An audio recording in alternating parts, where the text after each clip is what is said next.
Dans un contexte énergétique en mutation, la région PACA doit relever de nombreux défis pour délivrer une électricité durable, performante et sûre. La région PACA est régulièrement menacée de coupures car elle est considérée comme une péninsule électrique. La production locale couvre moins de la moitié des besoins régionaux. Une seule ligne très haute tension de 400 000 volts assure la majorité des besoins électriques de la région et dessert en particulier toutes les grandes agglomérations.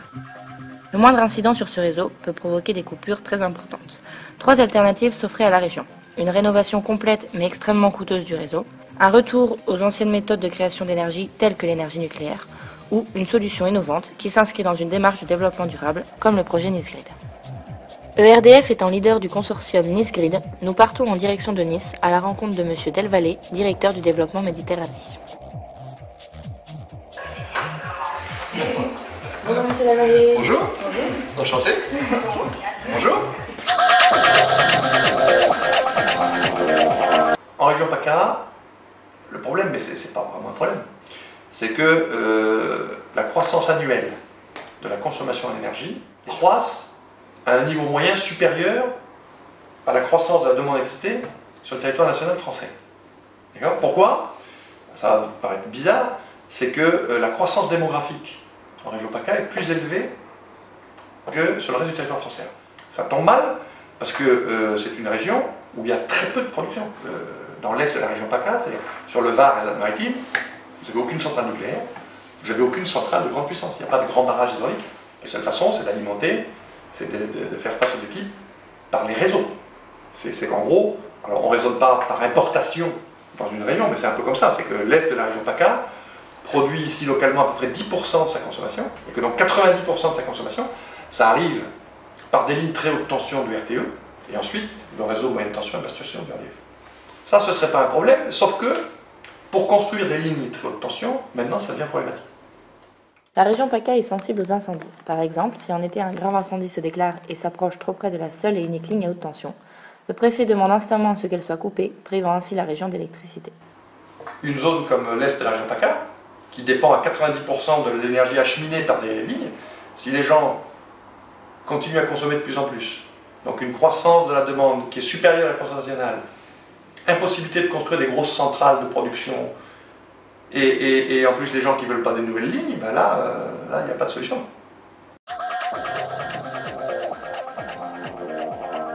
En mettant en œuvre le réseau électrique de demain, Nice Grid harmonise l'utilisation de l'électricité photovoltaïque produite à Carros en utilisant des batteries et le pilotage d'équipements électriques intelligents chez l'habitant.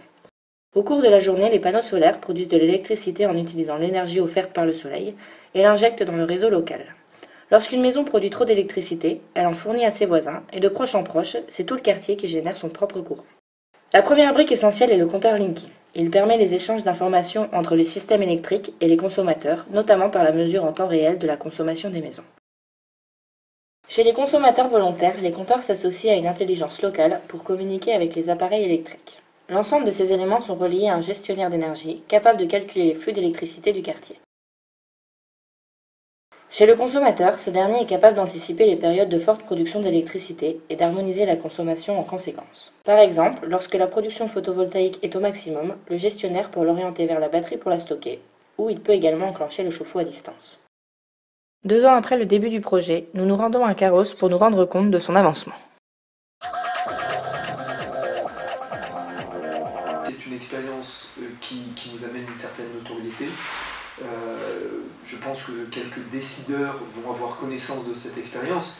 Tout simplement, les partenaires du consortium font en sorte de la médiatiser déjà. Donc c'est quand même très positif pour notre ville, pour notre zone industrielle, qui est la première du département. On a la particularité d'avoir beaucoup de sièges sociaux d'entreprises. Par exemple, les plus connus, Malongo, Arcopharma, Virbac. Et je pense du coup que sur la zone industrielle, on ne touche pas uniquement des lieux de production, mais qu'on peut être en relation assez rapidement avec des directions. Et j'imagine que ça peut permettre aussi que des sociétés de taille régionale ou nationale puissent aussi s'impliquer. Je pense que c'est une opportunité qui va nous faire gagner du temps.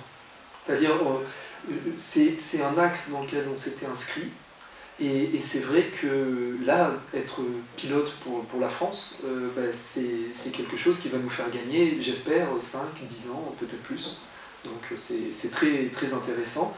Et c'est clair que l'Amérique doit montrer aussi l'exemple pour convaincre naturellement la population.